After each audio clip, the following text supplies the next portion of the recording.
না। তবে খিজির শুনো, আমি যাব না ততক্ষণ পর্যন্ত। নৌকা ফুটা কেন করলে, বাচ্চাকে কেন মারলে, আর দেওয়াল সিধা করলে কেন, যতক্ষণ না বলবে আমিও যাব। শোনো বাপজিরা, আমার ভাইয়ের, আমার মা বোনের মনোযোগ দিয়ে শুনিও। হযরত মুসা পয়গম্বর, মুসা নবী বলছেন, খিজির আজকে তিনটা কথা তুমি আমাকে বলে দাও, তবে আমি আলাদা হয়ে চলে যাব। যেমন যেমন এসেছি ফের সেভাবে চলে যাব। আল্লাহর পয়গম্বর মুসা কালিমুল্লাহ যখন এই কথা বললেন, এই দেখেন বাপজিরা আমার সোনার চাঁদের আগো, হযরত খিজির আলাইহিস সালাম বলছেন, ও আল্লাহর পয়গম্বর, যে কাস্তিতে আমরা চেপে আসলাম, পার হয়ে আসলাম, ওই নৌকা চালক ভালো মানুষ, ভালো মনের মানুষ ছিল। সে আমাদের পয়সা নিল না, টাকা নিল না, পারাপারের জন্য মানুষটা আদব করলো, সম্মান করলো, আমাদের ভালোবাসলো।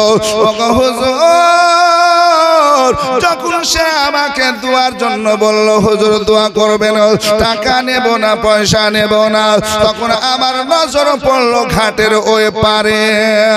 আমি দেখলাম এক জালিম বাদশা। আজকে জালিম বাদশা কি করতেছে, যত কাস্তি যত নৌকা ভালো ভালো নিয়ে আসছে, আজকে নৌকাগুলো সে আয়ত্তের মধ্যে নিয়ে নিচ্ছে, জোর দখল করে নিচ্ছে।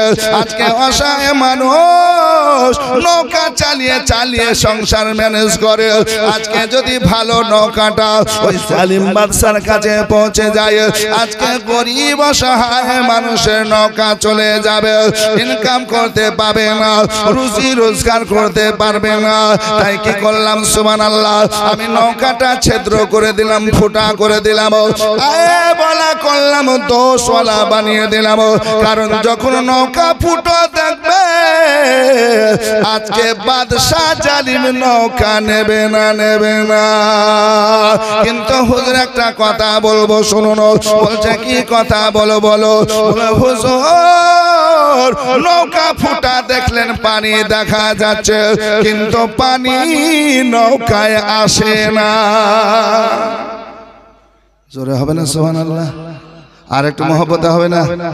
যে হুজুর, নৌকা তো দেখলেন ফুটা, বাতা ভেঙে দিয়েছি, পানি দেখা যাচ্ছে এমন ভাঙা নৌকা, আল্লাহু আকবার, তারপরও পানি ভিতরে আসে না। এটা ওলির বেলায়েতের কারামত। জোরে বলুন সুবহানাল্লাহ। দেখতে লাগছে ফুটে গেছে, দেখতে পাচ্ছে পানি দেখা যাচ্ছে, পানি তো ভিতরে আসার পর ডুবে যাওয়ার দরকার, কিন্তু না, আল্লাহর ওলির হাত পড়েছে, বেলায়েতের পাওয়ার পড়েছে। আজকে সুবহানাল্লাহ, ফুটা দেখা যায়, পানি দেখা যায়, কিন্তু নৌকায় পানি আসে, জোরে বলুন না, পানি আসে না। সুবহানাল্লাহ। হুজুর, এই ফুটাই থাকবে, আজকে এইভাবে থাকবে, আর পানিও কোনোদিন ভিতরে আসবে না। আর এই মানুষের নৌকা চলতে থাকবে, মানুষ পারাপার হতে থাকবে, আর তার দ্বারা আজকে সুবহানাল্লাহ ওই টাকা পয়সা ইনকাম করা দ্বারা তার সংসার এভাবে চলতে থাকবে। আল্লাহ তাকে মালামাল করবে। জোরে বলুন সুবহানাল্লাহ। মুসা কালিমুল্লাহ বলছেন, ভাই ভালোই তো করেছিস, হ্যাঁ ভালোই তো করেছিস। নৌকাটা ফুটা না করলে ওই জালিম বাদশা ছিনতাই করে নিত, জোর দখল করে নিত। এরকম কিছু মানুষ আছে না? নাই, কিছু ভালো জিনিস দেখলে জোর করে দখল করার চেষ্টা করে, আর নালে 20 টাকার জিনিস বলে 1 টাকায় দিবি না দিবি বল, নালে তো পুটুস করবো, আছে না? নাই, হ্যাঁ, আর জমির উপর লোভ হয়েছে বলে ওই জায়গাটা আমাকে দিতে হবে, বলে কেন গো, বলে আমি ওই করবো, বাড়ি করবো, স্কুল করবো, কলেজ করবো, আর যদি না দিস তোর ঠিকানা মুশকিল করে দেবো। তুই ফসল করবি কেমন করে দেখবো, তুই গাছ লাগাবি তো গাছে তোর ফল কেমন করে হয় দেখবো, এইভাবে আসে না? না, আরে বাবা, ও যতক্ষণ না বিক্রি করবে জান নিয়ে টানাটানি আছে। তো জালিম কিছু মানুষ বলে, হুজুর ওই জালিম বাদশা থেকে রক্ষার জন্য আমি বাধ্য হয়ে, যেহেতু এই মানুষটা ভালো মনের মানুষ, পয়সা নিল না, দোয়া করতে বলেছেন। আল্লাহ বলেন, উদউনি আস্তাজিব লাকুম, তোমরা দোয়া করো, দোয়া করো, আমি দোয়া কবুল করব। জোরে বলো। আমরা দোয়া করব না, করব না? যে মিলাদে দোয়া করব, ফাতিহায় দোয়া করব, জালসাতে দোয়া করব, মাটি দেওয়ার পর দোয়া করব, জানাজার পর দোয়া করব, করব না, করব না? যদি কেউ বলে জানাজার পর দোয়া নাই, মাটি দেওয়ার পর দোয়া নাই, বলে তোর সঙ্গে আমার চলাফেরা নাই, ঠিক কি না? হাট হাট, দোয়া হচ্ছে ইবাদতের মঙ্গল, যখন করব তখনই আল্লাহ দোয়া কবুল করবে। জোরে বলুন। আল্লাহর আদেশ, আল্লাহ কোরআনের মধ্যে বলেছেন, উদউনি আস্তাজিব লাকুম, তোমরা দোয়া করো, দোয়া করো, আমি দোয়া কবুল করব। জোরে বলুন। দোয়া করবে কে? দোয়া করবে কে? বান্দা বান্দি। আর কবুল করবেন কে? আল্লাহ। তো তুমি বাধা দেওয়ার কে? হে, ঠিক না? একজনে বলছে যে হুজুর আমার বাপ মরেছে, দোয়া করতে হবে। বলে কি দোয়া তো করি আমি। তো বলে না না, আমাদের এই নতুন মৌলবি এসেছে, দোয়া করা লাগে না। আমি ওর ঘাট ধরে বাই করে দাও যে আমার ইমাম এরকম লাগে না, ঠিক না? দোয়া করতে দিবি না তো তুই সেলে রাখবে, কি বলছি? আমরা চলতে ফুলতে উঠতে বসতে আমরা বলি কি হুজুর বা ভাই আমার জন্য একটু দোয়া করেন, বলে না? করে না? দোয়া ইবাদতের মগজ। দোয়া হচ্ছে মুমিনদের জন্য হাতিয়ার। জোরে বলুন সুবহানাল্লাহ। আল্লাহ নবী হাবিবুল্লাহ সাল্লাল্লাহু আলাইহি ওয়াসাল্লাম বদরের যুদ্ধে গেলেন। কোন যুদ্ধে? জোরে বলেন। বদরের যুদ্ধ। মাত্র 360। কতজন? 360, ছোট বড় সব নিয়ে 360। তো নবী পাক সাল্লাল্লাহু আলাইহি ওয়াসাল্লাম সকালে যুদ্ধ হবে, রমজান মাস 17 তারিখ রমজান, আল্লাহু আকবার। তো রাত্রিতে নবী আমার ওই বদরের যুদ্ধটার প্রান্তরটা গেলেন, আর ঘুরে ঘুরে দেখার পর আল্লাহর কাছে হাত উঠিয়ে দিলেন, আল্লাহ আমি মাত্র 313 জন এনেছি, আর এগুলো যদি আজ শেষ হয়ে যায় তোমাকে আল্লাহ বলে ডাকবে এমন মানুষ আর কেউ থাকবে না। তাই আল্লাহ আমি তোমার কাছে দোয়া করছি, তোমার কাছে সাহায্য চাইছি যে আমার এই 360-এর মধ্যে এমন বল দাও, এমন শক্তি দাও, ক্ষমতা দাও যেন আমরা আজকে সুবহানাল্লাহ মদদ সাহায্যের মাধ্যমে আমরাই জিততে পারি। জোরে বলুন সুবহানাল্লাহ। আল্লাহ বলছে হাবিব আমি দোয়া কবুল করে নিলাম। জোরে বলুন সুবহানাল্লাহ। আর 360ই আপনার বদরের যুদ্ধ সবকে শেষ করলো, ঠিক কি না? বড় কাফের ছিল আবু জেহেল, ওকে ছোট ছোট বাচ্চাতে মেরে দিল। জোরে বলুন। ছোট ছোট বাচ্চা দুটোতে আবু জেহেলের মতন তাগড় আপনার পালহুয়া নামি দামি লোক ছিল তাদের কাফেরদের মধ্যে। ছোট ছোট বাচ্চা মাজ আর মুআওয়াজ দুজন যার পর শেষ করে দিল। জোরে বলুন সুবহানাল্লাহ। দোয়া অনেক পাওয়ারফুল। জোরে বলুন সুবহানাল্লাহ। এজন্য আমরা দোয়াকে ভালোবাসি, আমরা দোয়া করি আবার দোয়া নিই। জোরে বলুন সুবহানাল্লাহ। আমাদের কাছে কেউ যখন চাই দোয়া করে দিই, আর আমাদেরও প্রয়োজন হয় আমাদের গুরুজন আমাদের বড়দের কাছে আমরাও দোয়া নিই, ঠিক কিনা বলুন? দোয়া এই নেওয়া দেওয়া ভালো জিনিস। জোরে বলুন সুবহানাল্লাহ। এই জন্য তো নবী বলছেন শোনো তুমি মুসলমানের সঙ্গে সাক্ষাৎ হলে কি করবে? আসসালামু আলাইকুম ওয়া রাহমাতুল্লাহি ওয়া বারাকাতুহু, সালাম করবে, এটা তো দোয়া। জোরে বলুন। আর উত্তরে কি বলবে? কিছু লোক আছে দেখবেন বলছে আসসালামু আলাইকুম। আরে তোর রাগ আছে, নেকির কাছে কিসের রাগ? মুখ বেঁকে আর মুখ মধ্যে 3-4 কিল মারিয়ে আসে, তোকে সালাম দিছে আসসালামু আলাইকুম ওয়া রাহমাতুল্লাহি ওয়া বারাকাতুহু, রহমত বরকত সবই দিছে, আর মুখে পেলাক রাখছে। আবার অনেক মসজিদে আপনার মুসাফ আছে, তো মুসাফার সময় সবাই তাকিয়ে করতে হবে নাকি? আপনার চোখে আমার চোখ পড়বে, একটা মহব্বত হবে, ভালোবাসা আসবে না তো और हाथ के टाने अकेले मारे बोले ताका আমার দিকে এখন তাকাচ্ছে কিনা নাকি বলছে? আরে ভাই কেমন মানুষ, তোমার সঙ্গে আমার ঝগড়া হয়েছে, হতে পারে নাকি বলছে? হতে পারে।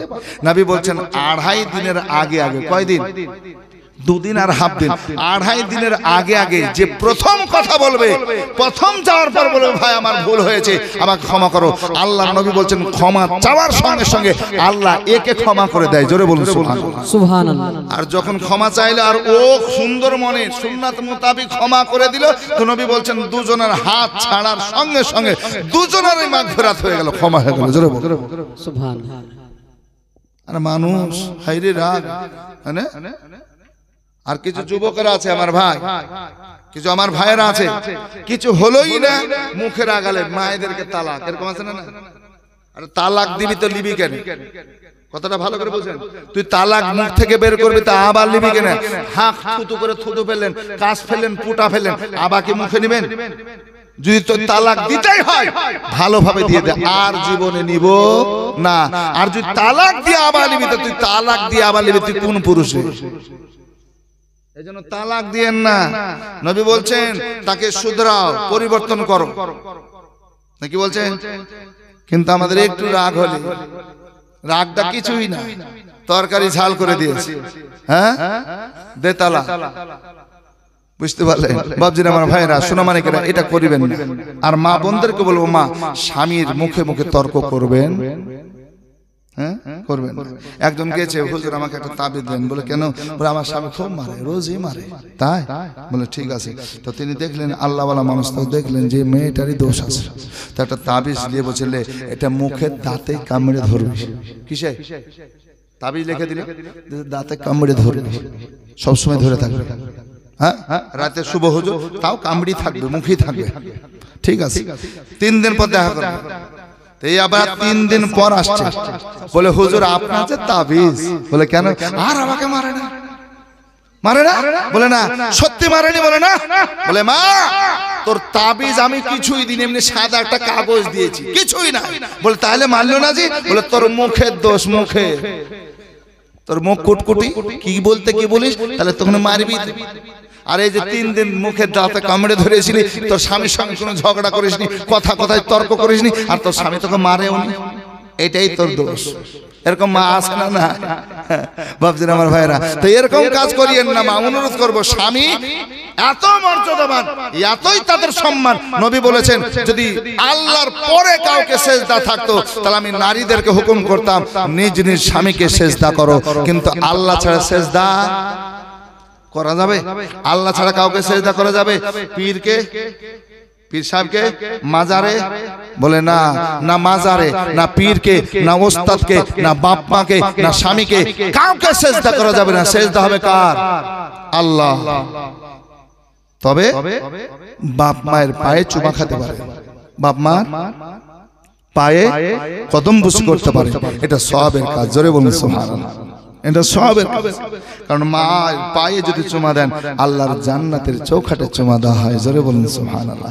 এই মা তুমি যদি স্বামীর পায়ে চুমা দাও, তাহলে পায়ের চুমা দেওয়া যায়।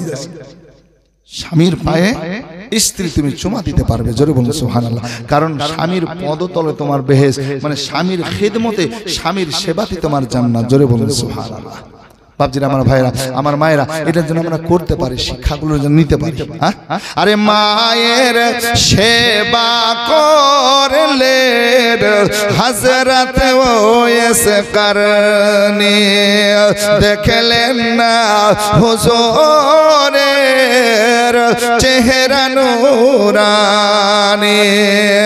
আরে জুব্বা পেল প্রিয় নবীজির, মায়ের দুয়া সলো আনা, মায়ের দিলেতে ব্যথা কখনো দিও না, কখনো দিও না। আরে মায়ের মুখের হাসি আল্লাহ আরশ খুশি, সে জান্নাতের দাবিদার, ভালোবাসলো যে মাকে বেশি।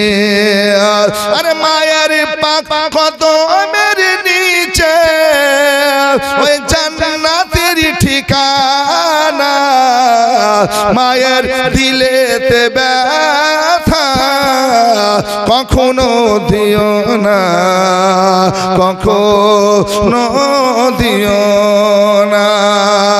আরে মা জননীর দুয়া যার ওই লেগে যাবে, যত চাওয়া পাওয়া খোদা মিলিয়ে দেবে। আরে মায়ের দুয়ায় জয় গো পাওয়া, মায়ের দুয়ায় জয় গো পাওয়া, ওই মক্কা আর মদিনা, মায়ের দিলেতে ব্যথা কখনো দিও না, কখনো দিও না। জোরে বলুন আল্লাহুম্মা আমিন, সুবহানাল্লাহ। আসুন বাপজিরা, আমার ভাইয়েরা, আমার মা বোনেরা, সেই জায়গায় আবার শুনে আপনাদেরকে মুসা কালিমুল্লাহ বলছেন খুব ভালো কাজ করেছো, নৌকাটা ফুটিয়ে। জোরে বলুন। আসুন বাপজিরা, আমার ভাইয়েরা, আমার মা বোনেরা, মুসা পয়গম্বর বলছিল গো খিজির, ওই যে বাচ্চাটাকে বাগানে দেখলে ময়দানে দেখলে খেলাধুলাই ছিল, বাচ্চাদের সঙ্গে খেলাধুলাই লিপ্ত ছিল, কিন্তু এই বাচ্চাদের মধ্যে সবচেয়ে সুন্দর বাচ্চাকে তুমি কাছে ডাকলে, কাছে ডাকার পর তুমি নিকটে নেওয়ার পর তার শ্বাসনালী বন্ধ করলে, তার প্রাণকে নাশ করলে, তাকে জান থেকে মেরে দিলে। কেন মারলে বলো বলো? তার মা বাবা কত কষ্ট পাবে, দুঃখ পাবে, একবার বলো। কেন তুমি মারলে একবার বলো রে বলো। হযরতে খিজির বলছেন হুজুর ওই বাচ্চা যখন খেলাধুলা করতেছিল বাচ্চাদের মধ্যে সবচাইতে সুন্দর ওই বাচ্চাটাই ছিল, কিন্তু আমি দেখতেছিলাম তার কপালে লেখা আছে কাফির, কাফির দোজখী জাহান্নামে। হুজুর গো হুজুর আমি দেখলাম সে আজকে কাফের, আজকে দোজখী জাহান্নামে, কিন্তু তার মা বাবা জান্নাতি বেহেশতে। হুজুর গো কিন্তু বাপ মা ছেলেটাকে ভালোবাসে, মহব্বত করে, এই ছেলের ভালোবাসা মহব্বত একদিন তাদেরকে জাহান্নামী বানিয়ে দেবে, দোজখী বানিয়ে দেবে, গুনাহগারিনী বানিয়ে দেবে। তাই আমি বাচ্চাকে জান থেকে মেরে দিলাম, শেষ করে দিলাম, প্রাণ নাশ করে দিলাম। ওই বাচ্চা আজকে মারা গেল, মা বাবার ঈমানটা থাকবে, আজকে মা বাবা জাহান্নামী হবে না, হবে না, আজকে জান্নাতি বেহেশতি হয়ে থাকবে। আর আমি রবের কাছে দোয়া করলাম, আল্লাহর কাছে দোয়া করলাম, যে ছেলেটাকে মারলাম তার চেয়েও আমার আল্লাহ যেন তাকে একটা সুন্দর বেটা দেয়। জোরে বলবেন না সুবহানাল্লাহ। যে বাচ্চাকে মারলাম তার চাইতে সুন্দর একটা বাচ্চা দেয়, সালেহ নেক সন্তান দেয়। আল্লাহ নবী বিশ্ব নবী হাবিবুল্লাহ বলেছেন আওয়ালাদিন সালিহিন, নেক চরিত্রবান সন্তান যদি হয় এই সন্তান দোয়া করলে মা বাবা বেহেশতে যাবে, মা বাবার আযাব বন্ধ হবে, মাফ হবে। জোরে বলে যে ছেলেটাকে মারলাম তার চেয়ে সুন্দর ছেলে আমার কে দিবেন?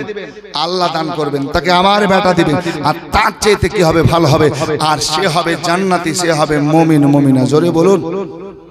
আর বাপ মাও জান্নাতি হবে। তাহলে ছেলে কাফের, ছেলে জাহান্নামী, ওই ছেলের মহব্বতে আস্তে আস্তে বড় হয়ে ছেলের দিকে পাল্টি মারবে, আর তারা কাফের হয়ে যাবে, দোজখী হয়ে যাবে। তাই ছেলেটাকে আমি মেরে দিলাম, আবার সন্তান আমার আল্লাহ সেই মাকে দিবে, আর ওই মা সন্তান পেয়ে আজকে নেক সলে সন্তান পাবে, আজকে সলে সন্তান সেও জান্নাতি, মা বাবাও জান্নাতি। জোরে বলে সুবহানাল্লাহ। মুসা কালিমুল্লাহ বলেছেন এটাও ভালো করেছে, কারণ ওই বাচ্চাটা বেঁচে থাকলে মা বাবা দোজখী হতো, জাহান্নামী হতো। তাহলে জাহান্নাম থেকে বাপ মা বাঁচলো, এটা ভালো। আবার ছেলে তো মারা গেল, কিন্তু আমার আল্লাহ আবার একটা ছেলে দান করবে। জোরে সুবহানাল্লাহ। তাহলে ওই ছেলেকে পেলে ওটা এমনি ভুলে যাবে, আর এই ছেলে পেয়ে তাকে নিয়ে লালন পালন করে শেষ করবে। সুবহানাল্লাহ। তাহলে এটাও ভালো কাজ করলে। জোরে বলো সুবহানাল্লাহ। মুসা কালিমুল্লাহ বলেন ঠিক আছে, ওই দেওয়ালটা পাঁচিরটা ভেঙে যাচ্ছিল, পড়ে যাচ্ছিল, তুমি সিধা করলে কেন? ওই গ্রামের মানুষ তো আমাদের আশ্রয় দিল না, আর মালিককে না বলে তুমি সিধা করলে, এটা কেমন লাগছে? এটা কেন করলে বলো? বলার তো বিষয় নাকি বলছেন, এটা কেমন করলে? আসুন বেরাদার, আল্লাহর পয়গম্বর মুসা নবী যখন এই কথা বললেন, হযরতে খিজির আলাইহিস সালাম বলছেন শুনুন, আমি ওই গ্রাম দিয়ে যাচ্ছিলাম, কেউ আশ্রয় দিল না, থাকা খাওয়া কিছু দিল না, থাকার আশ্রয় দিল না, খাবার দিল না, জল পানি পর্যন্ত দিল না। কিন্তু আমি তারপর দিওয়াল সিধা করলাম কেন? ওই পাঁচিরটা ভেঙে যাওয়া থেকে বাঁচালাম কেন? বলছে হুজুর এই জন্য আমি সিধা করলাম, ওটা পাঁচিরটা দুটো এতিম বাচ্চার, দুটো এতিম বাচ্চার, তার মা নাই, বাবা নাই, দাদু দাদি নাই, কেউ নাই, আত্মীয় স্বজন নাই, তারা দুই ভাই। আজকে দিওয়ালটা যদি পড়ে যায়, ভেঙে যায়, তাদের অনেক খারাপই হয়ে যাবে, কারণ তার মা বাবা আল্লাহওয়ালা, আল্লাহ ওয়ালি ছিলেন, আল্লাহর কাছে দোয়া করেছিলেন, রব্বুল আলামিন মরে যেতে হবে, সবাইকে পৃথিবী ত্যাগ করে চলে যাওয়া লাগবে গো খোদা, কিন্তু মাওলা আমার দুটো বাচ্চা, ছোট্ট বাচ্চা, এই বাচ্চাদের এখন জ্ঞান নাই, বুদ্ধি নাই, টাকা কাকে বলে, সোনা জওহর কাকে বলে চিনে নাই, এদেরকে যদি দিয়ে যায় এরা রাখতে পারবে না, আর আমার আপনজন কেউ নাই যে তাদের আশ্রয় দিয়ে যাব। তাই আল্লাহ তোমাকে ভরসা করে, তোমাকে তাওয়াক্কুল করে আমার দিওয়ালের নিচে আমার খাজানা ছেলেদের জন্য রেখে গেলাম। দিলাম, টাকা আছে সোনার টাকা রাখলাম, চাঁদি আছে চাঁদি গুলো রাখলাম, হীরা জওহর যা আছে আমি রেখে দিলাম। ওগো মাওলা মাবুদ, এই খাজানা গুলো টাকা পয়সা গুলো আমার দুই নয়নের দুই তারা পর্যন্ত তুমি পৌঁছে দেওয়ার মালিক, তুমি পৌঁছে দিও আল্লাহ গো। এই টাকাগুলো যেন অন্য কারো হাতে না যায়। এই ছেলেগুলো যখন পাবে, মা হারা বাপ হারা সন্তান, আত্মীয় স্বজন কেউ নাই কেউ নাই কেউ নাই, এই এতিম বাচ্চাগুলো যখন পাবে, তারা আজকে বড় হয়ে টাকাগুলো পায় ফায়দা করবে। আল্লাহ আল্লাহ মা বাবা এ দোয়া করে গেছিলেন, ওগো আল্লাহর কালিম, আমি এই জন্য কি করলাম, দিওয়ালটা সিধা করে দিলাম। দিওয়াল যদি সিধা হয়ে যায়, পাঁচিল যদি থেকে যায়, খাজানা নিচ থেকে বেরিয়ে আসবে না, ওই সোনা দানা টাকা পয়সা আসবে না। আর যদি না আসে, ওটা হেফাজত থাকবে, মাহফুজ থাকবে। আর এটা এভাবে থাকবে, ওই ছেলেগুলো যখন বড় হবে, হুজুর আমি খিজির আলাইহিস সালাম তাদের মাঝে আসবো, মা বাবার কথা তাদেরকে বলে তাদের খাজানা টাকা পয়সা তাদেরকে পাইয়ে দেব। সুবহানাল্লাহ সুবহানাল্লাহ, আর একটু জোরে হবে না? সুবহানাল্লাহ। তাদের কাছে আমি আসবো যখন তারা বড় হবে।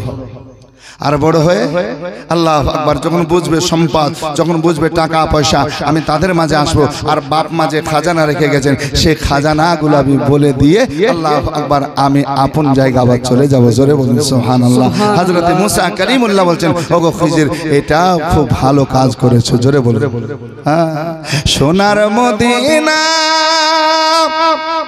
বহু দূরে, কিন্তু মদিনাওয়ালা আমার অন্তরে, কিন্তু মদিনাওয়ালা আমার অন্তরে।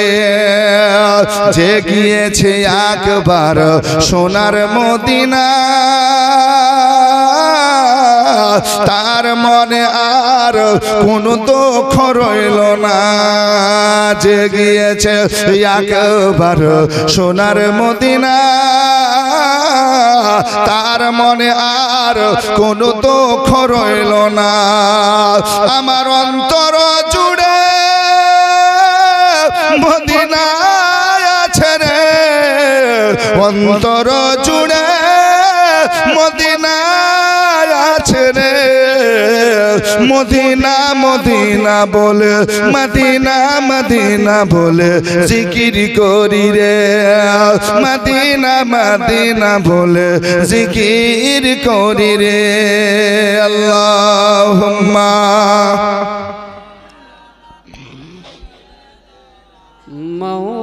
মাওলানা মুহাম্মদ ওয়া আলা আলিহি সাইয়্যিদিনা মাওলানা মুহাম্মদ সাল্লি আলা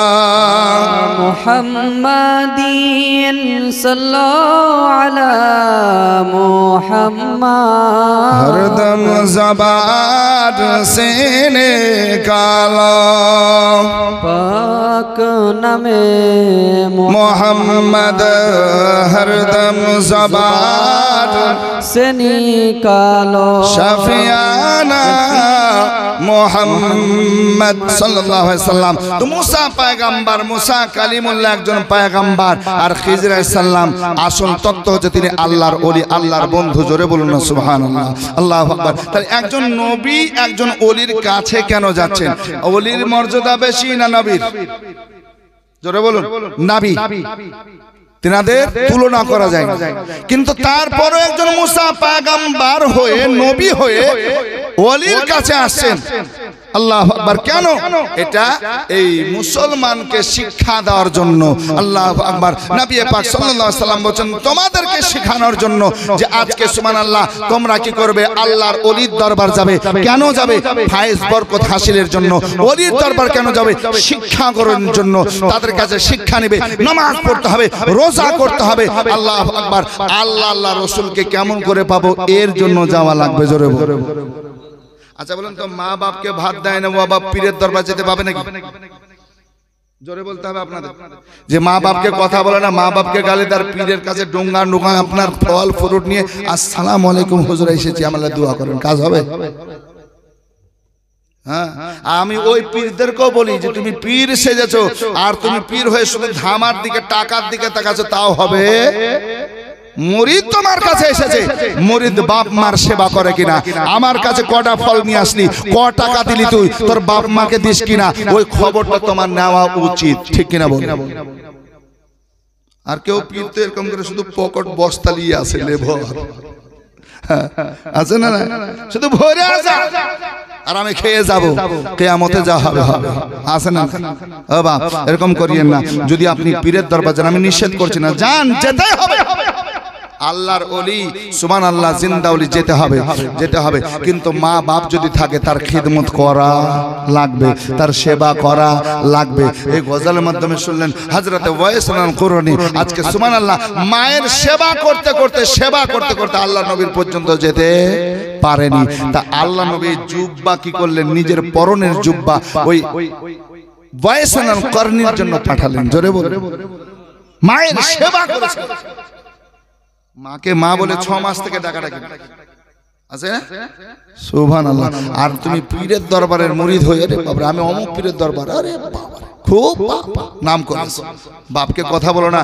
আজকে তোমার গুরুজনের সঙ্গে তোমার মেল নাই, আর তুমি পীরের দরবারে গলিগুলো ঘুরলে তোমার কাজ হবে? হবে?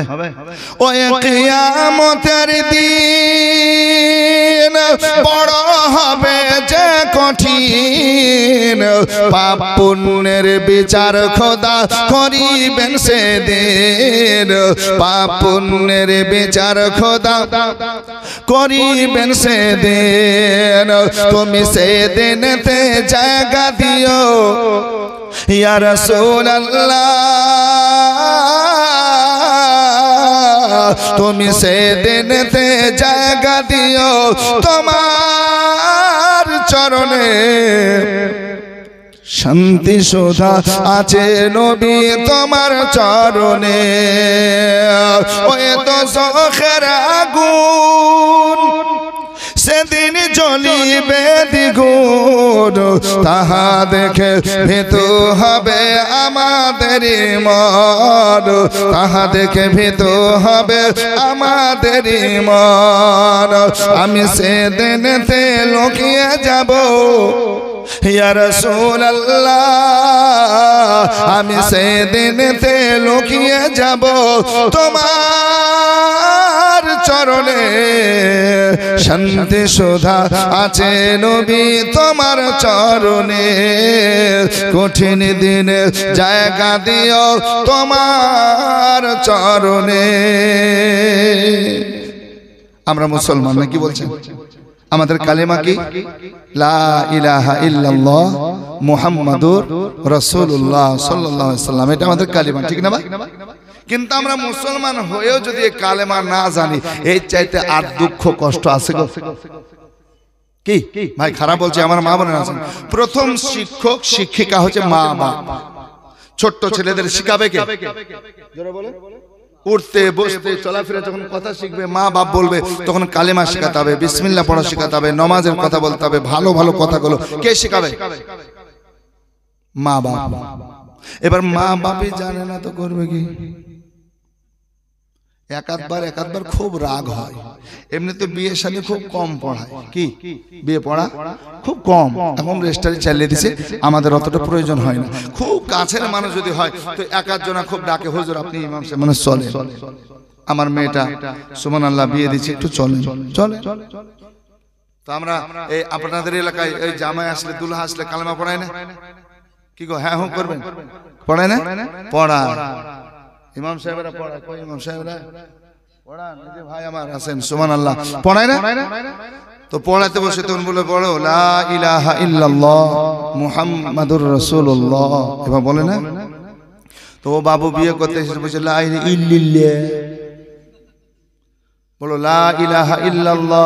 আবা বলছে কোনদিন পড়াতে অভ্যাস নাই জীবনে, তো বলছে লা ইলাহা ইল্লাল্লাহ, और मुख में दो चार किल मार बिया करते এসেছিস, আগে কালমা পড়ে শিখাই তারপর বিয়া কর। কি গো হুজুর, শুনতে তো খারাপ লাগবে কি দুলহাকে মনে দু চার কিলো মানে দাঁত মান ভাঙিয়ে দিতে হবে, যা হবে কেস কাচার যা হবে নাকি বলছি।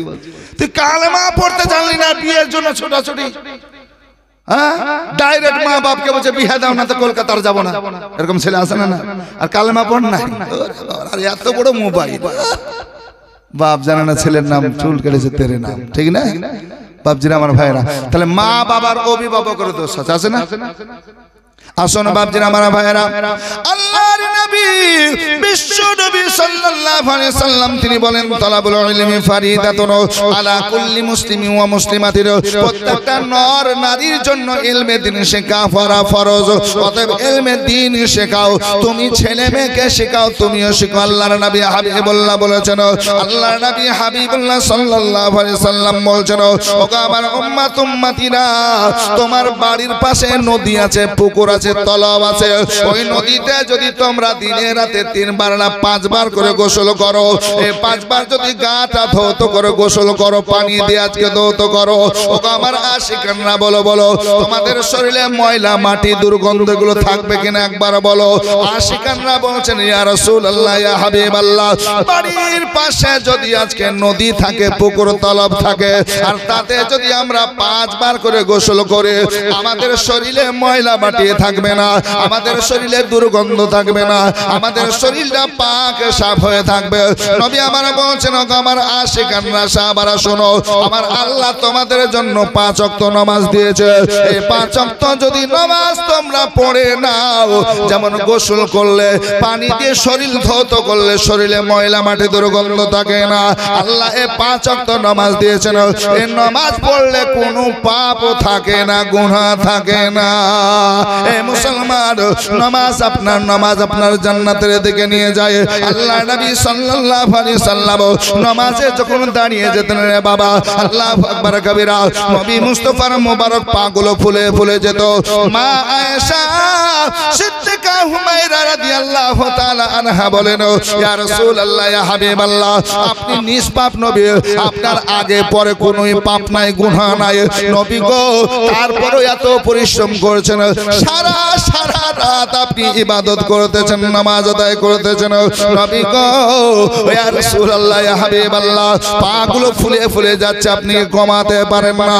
বলেন, ওগো আয়েশা, আমার পাপী গুনাহগার উম্মতের জন্য আমি আল্লাহকে রাজি করার জন্য, আল্লাহকে খুশি করার জন্য নামাজ আদায় করেছি, আর আমার পাপী গুনাহগার উম্মতের যাতে মাগফিরাত হয়, আমাকে যেন ক্ষমা করার জন্য দেয়, আজকে শাফাত করতে জন্য দেয়, এই জন্য আমি নামাজ পড়তেছি। জোরে বলুন সুবহানাল্লাহ। ও যুবক ভাইরা, আমার বাবা জীবন ভাইরা, আমার মা বোনেরা, আমাদেরকে নামাজ পড়তে হবে, নামাজ আমাদের জন্য মাপ নাই, আছে নাকি? আমার কিছু বাবা জীবন ভাই তো মসজিদ কেমন তাও জান, ইমাম আছে 12 বছর, তবে যে হুজুর কোনটা ইমাম তোমাদের, তবে যে ওইটাই জানি, আছে না? না এরকম লোক, ও জুমা যায় না, ঈদের দিন যায় পিছন কাতারে, তাও রাকাত ছুটে যায়, এরকম আছে না? না, একবার ঈদের তাকাচ্ছে তাকবীর, যখন 6 তাকবীর তো নাকি ঈদের নামাজ কয় তাকবীর? আর জানাজা, এই ঠিক বলেছে। গোসলের ফরজ কটা গো? এরা বলছে ওরা যা করে করুক, আমরা আর বলবো না, মুখ খুললে দোষ যদি হয়ে যায়, ঠিক কি না? এ বাপ, এ ভাই, এ মা বোন, গোসলের ফরজ কিন্তু আমাদের জানতেই হবে, জানতেই হবে। যদি না জানেন আপনি পাক হবেন না, আর পাক যদি না হন তো সুবহানাল্লাহ নামাজ হবে না, কোরআন তেলাওয়াত হবে হবে গোসলের ফরজটা বলে দিই নাকি? হ্যাঁ, একজনকে বলছে কয়, তো এরকম বলছেন, কেউ 3, কেউ 4, কেউ বলছে 7। আমি একজনকে বলছি কটা, তো বলছে হুজুর 3টা আমার জানা আছে। আমি বলছি বল কি কি গোসলের ফরজ? তো বলছে হুজুর আমি জানি। তো বল। বলছে তেল, সাবান, গামছা। আরে বাবা, বলে 3টা সংখ্যা ঠিক বলেছিস, কিন্তু তেল, সাবান, গামছা না। ফরজ 3টা যদি না জানো আর ওটা পালন না করো, তুমি পাক হবে। সুবহানাল্লাহ। নারে তাকবীর, জোরে বলুন নারে তাকবীর, নারে রিসালাত, ইয়া রাসূলুল্লাহ, মাসলাকে আলা হযরত, মাসলাকে ইমামে আযম, জিন্দাবাদ, উলামা আহলে সুন্নাত, হযরত আল্লামা মাওলানা সদরুদ্দিন সাহেব, জিন্দাবাদ। সুবহানাল্লাহ। ভাইজান আমার এসেছেন, আমার এবার বোঝা যাচ্ছে যে আমাকে যাওয়া লাগবে, ঠিক না? সুবহানাল্লাহ।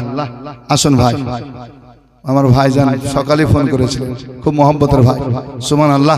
মাঝে মাঝে এভাবে স্টেজে দেখা হয়, এমনি তো বন্ধতালি করতে পারা যায় না, নাকি বলছেন? রোজার মাসে মনে করে ফাঁকা জালসা নাই, তখন চাপ বেশি, তারাবি পড়ো, ভোর রাতে ডাকো, হাও, নাকি বলছেন? মেলা ঝামেলা আছে। যা হোক, ওই ভাইজানের ওয়াজ শুনে আপনারা শেষ আখেরি মোনাজাত করে যাবেন, ঠিক আছে? পালাবেন না তো? পালাবেন না ভাই? হাত উঠিয়ে বলুন তো কারা কারা পালিয়ে যাবেন। একজন থাক, হ্যাঁ হ্যাঁ, এটা ঠিক বলেছে। সুবহানাল্লাহ, সুবহানাল্লাহ। তো আসুন না, গোসলের ফরজ কটা বলে শেষ করে দেব, নাকি বলছেন? গোসলের ফরজ কটা কেন জানতে হবে বলেন তো? আপনার নাইট ফলস হয়েছে, কি হয়েছে? এই শিক্ষার কাছে লজ্জার দরকার আছে নাকি? লজ্জা করা যাবে? আপনার নাইট ফল হয়েছে, স্বামী স্ত্রী মিলন করেছেন, মা বোনেরা আপনারাও শুনেন, আপনাদের মেন্স হয়েছে, মেন্স থেকে আপনি পাক হবেন, গোসল করবেন। এই তিনটা ফরজ যদি আদায় না করেন আপনি পাক হলেন না। কি যদি 20 বালতিও পানি ঢালেন তাও পাক হলেন না। এই তিনটা ফরজ জানা না, কারণ আপনাদের গোসলের প্রয়োজন আছে, ফরজ গোসল করতে হবে। বাবা জীবন ভাইদেরকে, মা বোনদেরকে করতে হবে না? স্বামী স্ত্রী মিলন করলেন, পাক হওয়া লাগবে, ফরজ গোসল এটা, নাকি? আর প্রতিদিন এমনি এমনি গোসল করে, ওটার বিষয় আলাদা, ওটা করলেও হবে, না করলেও হবে। প্রতিদিন যদি মন চায় যে আজকে ঠান্ডা লাগছে গোসল করবো না, নাও করতে পারে। আজ সফর আছে গোসল করবো না, ঠিক আছে, কিন্তু ফরজ গোসল যদি হয়, না পাকি হয়েছে না, আপনাকে পাক হতে হবে। এই তিনটা ফরজ আদায় করতে হবে। 1 নাম্বার কি? মুখ ভর্তি করে কুল্লি করতে হবে। কি বলেন? হ্যাঁ, যদি রোজা না হয় তো গার্গিল সহকারে মুখে পানি নিলেন ভর্তি করে করে না, এটা গার্গিল সহকারে। আর রোজা যদি হয় এই গার্গিল করতে পারবেন না, মানে এই করতে গেলে ভিতরে পানি যাওয়ার ভয় আছে, তাহলে রোজাও ভঙ্গ হয়ে যাবে। এই জন্য শুধু কুলি করবেন রোজা অবস্থায়, আর বিনা রোজাতে গার্গিল সহকারে কুল্লি করবেন, মুখ ভর্তি পানি যেন দাঁতের গোড়ায় গোড়ায় ফাঁকে ফাঁকে আপনার পানি যায়। এটা 1 নম্বরের ফরজ, মনে থাকবে। 2 নম্বর ফরজ, নাকে পানি দিতে হবে। কিসে? এই যে নাকের ফুটো দেখছে, পানি দিয়ে ডান হাতে নিলেন পানি, আর পানি দিলেন কত দূর? এই যে ভিতরে শুকনো হাড় দেখতে পাচ্ছেন না, টিপেন, এই শুকনো হাড় পর্যন্ত। আর নাকের ভিতরে যত পশম আছে, চুল না পশম, প্রত্যেকটা চুল যেন ভিজে। একটা পশম শুকনা যদি থাকে, আপনার গোসল ফরজ হলো, আপনি পাক হলেন। ঠান্ডার সময় ভাবেন কখন কে কি করে, হ্যাঁ, দৌড়ে যে একটি বাল তালাতে যে 2 বালতি ঢালে, এখানে শুকনে এখানে শুকনে নুগে, ও দে গামছা দে, কাপড় দে, মরে গেল রে, ও তুই আরো মরবি কবরে, কারণ জাহান্নামের কানেকশন মনে হয়ে যাবে। তুই না পাক থেকে পাক হলি। এই জন্য ভাই কি করতে হবে? নাকের মধ্যে পানি দিতে হবে ডান হাতে, বাম হাতের 2টো ছোট আঙ্গুল দিয়ে নাক পরিষ্কার করা লাগবে। আর সুন্দরভাবে যেন প্রত্যেকটা পশম আপনার ভিজে। 2টা হলো। 3 নাম্বার, মাথার চুল থেকে নিয়ে পায়ের তালু পর্যন্ত আপনার প্রত্যেকটা অঙ্গ অঙ্গ, আপনার প্রত্যেকটা পশম পশম যেন ভিজে, এই একটাও যেন শুকনো না থাকে। যদি একটাও শুকনো থাকে, আপনি পাক হলেন না। আর পাক যদি না হয়, ওইতে নামাজও হবে না, কোরআন লাও হবে না, পড়াও যাবে, পড়া যাবে, পড়া যাবে না। এই জন্য কটা ফরজ বললাম? 3টা। 1 নাম্বার কুল্লি করা, মুখ ভর্তি করে গার্গিল সহকারে বিনা রোজাতে। আর 2 নাম্বার হচ্ছে নাকে পানি দেওয়া, নাকের মধ্যে যে পশম রয়েছে, চুলগুলো রয়েছে, প্রত্যেকটা ভিজতে হবে। আর 3 নাম্বার, মাথার চুল থেকে পায়ের তালু পর্যন্ত আপনার অঙ্গ অঙ্গ, এক কথায় যা কিছু আছে সবটাই ভিজা লাগবে। বোঝা গেল? এটা হচ্ছে গোসলের ফরজ। ওযুর ফরজ হচ্ছে 4টা। আমার ভাইজান আছে, আর লম্বা চড়া করতে চায় না, 2টা কলি বলবো, বলবো সুবহানাল্লাহ, সুবহানাল্লাহ। তো একবার দুরূদ শরীফ পড়ুন, আল্লাহুম্মা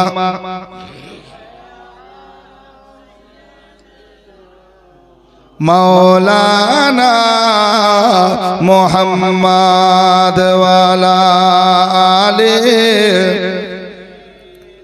মাওলানা মুহাম্মাদ। মদিনা মদিনা আশিক মুমিনের ঠিকানা। আমার সঙ্গে একটু বলতে পারবেন না? মদিনা মদিনা আশিক মুমিনের ঠিকানা। বলো না মদিনা মদিনা আশিক মুমিনের ঠিকানা। আরে দিদার চেয়ে কাঁদো তোমরা, দিদার চেয়ে কাঁদো তোমরা, হও না নবীর দিওয়ানা। মদিনা সবাই বলছে বলবো না মদিনা মদিনা আশিক মুমিনের ঠিকানা। বাবা জালালউদ্দিন সিউতি ৭৫ বার দেখলো নবীজি। বাবা জালালউদ্দিন সিউতি ৭৫ বার দেখলো নবীজি। আরে এতবার দেখিয়া হো নবী, এতবার দেখিয়া হো নবী, তৃপ্তি তাহার হলো না। জোরে বলো না মদিনা মদিনা আশিক মুমিনের ঠিকানা। বলো না মদিনা মদিনা আশিক মুমিনের ঠিকানা। ওগো নবীর শ্রেষ্ঠ সাহাবী হযরত আবু বকর সিদ্দিক, নবীর শ্রেষ্ঠ সাহাবী হযরত আবু বকর সিদ্দিক। আরে ভালোবেসে শুইল পাশে, ভালোবেসে শুইল পাশে, যায়া দেখো মদিনা মদিনা আশিক মুমিনের ঠিকানা। বলো না মদিনা মদিনা আশিক মুমিনের ঠিকানা। আরে দিদার চেয়ে কাঁদো তোমরা, দিদার চেয়ে কাঁদো তোমরা, হও না নবীর দিওয়ানা। মদিনা মদিনা আশিক মুমিনের ঠিকানা।